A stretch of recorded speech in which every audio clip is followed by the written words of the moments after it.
members of the minority side to be putting up an attitude that is very disruptive. For me, I find it very difficult to go back on my words, having agreed with you, this is what we are going to do.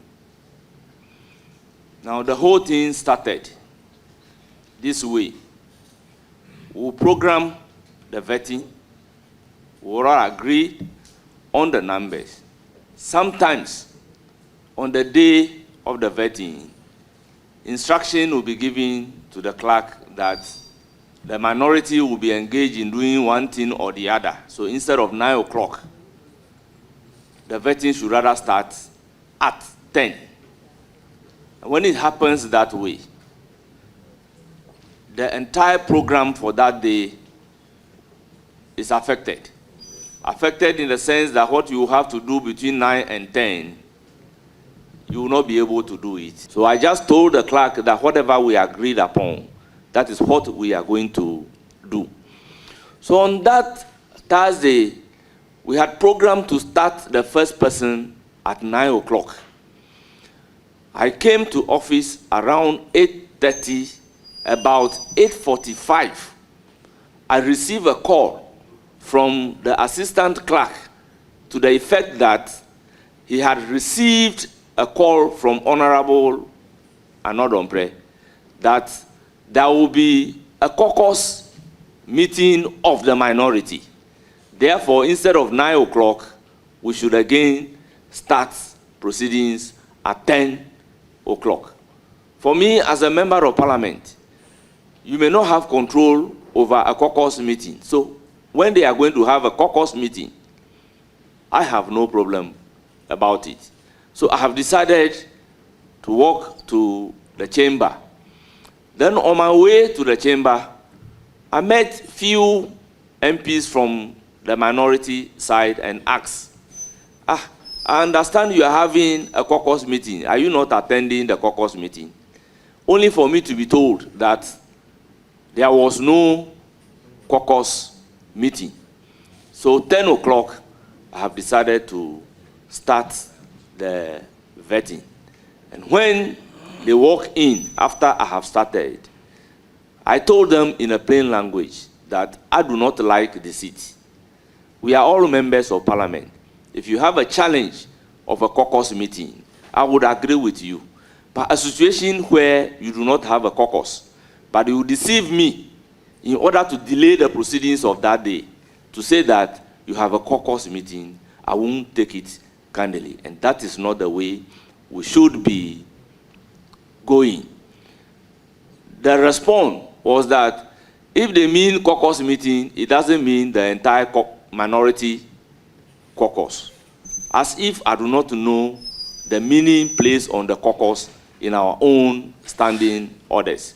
I took it in a good faith, and we were proceeding. I was surprised after vetting the Minister for Transport. Based on the agreement, I asked the Minister designate for Health to take his seat. It was there that I realized that we are tired, we will not do Honorable Akando. Akando will not be vetted today in a very rowdy manner. Based on my posture, I was engaging the minority leader to the effect that you said you are comfortable for Akando to be taken today. What has changed? So before I could realize, somebody said something in Twi, and they started pulling the cables, and I mean, there was a pandemonium. The whole place became very hostile. And if you can watch the video carefully, I was so much surprised about the incidents of that day, and I was just sitting down looking at them. As usual, the honorable leader came in trying to restore order, but they wouldn't listen. And once the video accounts is before you, I intend not to repeat whatever happened, because the video would speak louder than my voice. Please, can you tell this committee what you witnessed on the 30th of January 2025 and what you know about the incident that has happened on that fateful day? Thank you. Thank you very much, Chairman. On the said day, around 6 to 7 p.m., I came to this room where the committee was sitting, and I took a seat, I think where Honorable Bid-Ziding is seated now. And I observed proceedings. When I came into the committee room, the nominee to the Ministry of Transport was the one being vetted, and I observed the vetting for a while until the vetting of the nominee for transport was completed. And then there was a decision by the chairman to invite Honorable Akando to take his seat so that he will be vetted.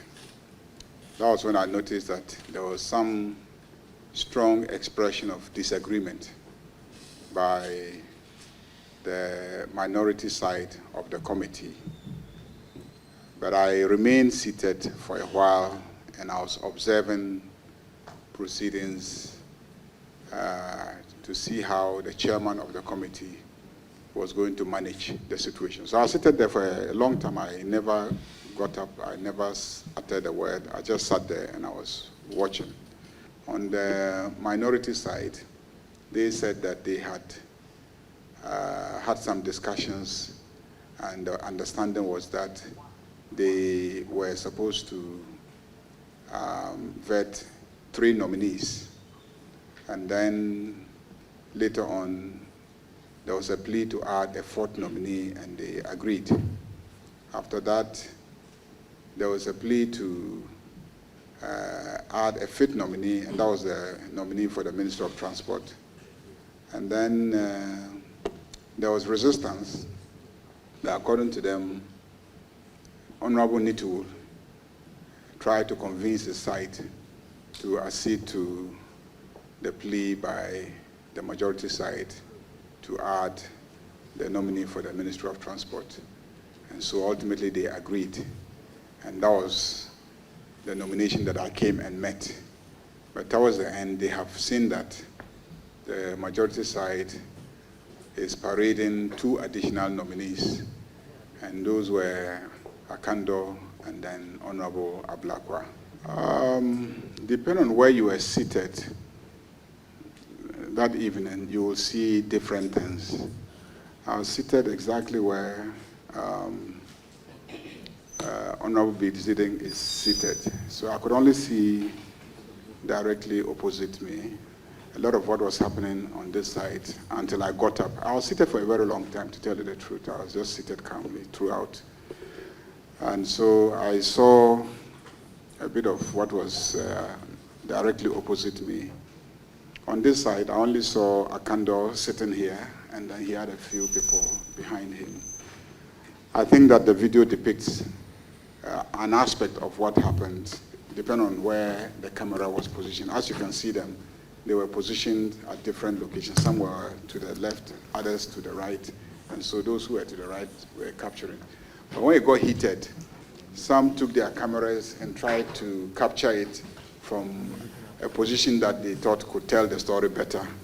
So others used their mobile phones, and they came and they were all over the place trying to capture different angles. So this, I believe, reflects one of the angles, but there were different other angles. I saw my colleagues on the minority side, and I made this point on the floor. When the minority side started having a go directly at the clerk of the committee, for me, that was not right, because like I said on the floor, in Parliament, we are all not blind. I said I didn't know exactly who ripped off, but I heard words, Muntiti, Muntiti, and then whilst the table to my right, the last table to my right-hand side got off. Was it Muntutu or Muntiti? No, Muntutu, I think Muntutu was when they were about the table, the leg of the table. That is what I heard. Then, if you watch the videos, you will see somebody removing the connections of this. Those were the ones that were placed in front of us there. So just to make the clarity. On the original plan, the 5 were supposed to be vetted. The last person was supposed to be on the chair at 5 p.m. I'm sure there was a reason they put time against it, all of them. So if you were going to vet, and the last person, which is the 5th person on the Friday, was going to be sitting here by 5 o'clock, it would have been left with 3. And it's a committee. They can decide that they will vet the rest. After 5 o'clock, the rest of the 3 come. On the Thursday, you will notice that Honorable Okujetu was supposed to be here at 1 o'clock. What it means is that maybe by 2 o'clock, he would have been finished, and then you add the rest. So it's an issue of time management of the committee. Even in Parliament, it gets to a point the Speaker will say, you speak for 5 minutes, and they stick to it. So that one was entirely in the bosom of the committee to decide how much time they spend on each nominee. It's a very difficult situation. I can tell you, some of the invitees slept in spaces around in Parliament on that day. Some slept in, some colleagues need to beg other colleagues to allow their guests to sleep in their offices because the numbers were such that colleagues couldn't have afforded hotels for them on that day. I saw some of them entering bathrooms or washrooms in the morning. So it was something the committee leadership should have considered ahead of time, that these people were already here. At a point in time, I approached the leadership and said that I know a particular nominee who had close to 100 opinion leaders, chiefs, already on the compound. At the time, they were saying, we can't vet them. The 100 chiefs also were already here. So when we say, what do you want him to do with them? They say, oh, they're already here. They can come tomorrow. Sadly, I can tell you, some of them slept on the premises here. I can confirm that it is not doctored, and it is the reflection of the person who took it from a certain angle in the room. I mean that I saw more than what was shown on the screen. Thank you. I sat right where my handbag is right now, and the clerk to the committee sat to my right. I think that fellow feeling, with mutual respect for one another, and the office, and this office, could have averted all that happened. I am not a member of the committee, but I received an invitation from my colleagues who were nominated and were going to be vetted. Specifically, Honorable Samuel Okujetu Ablakwa and Honorable Samuel Jatta George. And I obliged to attend to them. Thank you. Honorable Bede. I am standing on the shoulders of all women who have fought, including the amazing Haji Ladi who is sitting at this table, to dare to be who I am today. And it was hard for me to watch another woman who had also worked hard and was here in her capacity as a representative of Parliament, being virtually lynched by a man who should know better. I impulsively just stood up to ask him, what are you going to do? Because he kept saying, I will deal with you. And because she couldn't speak, I impulsively thought that I had become Yasantua for a moment. And I got up to ask him what he was going to do to her. because it was the right thing to do at that moment. I'm not sure if I would allow myself to shout across a room like that again. But on that day, it was the best I could do. Thank you.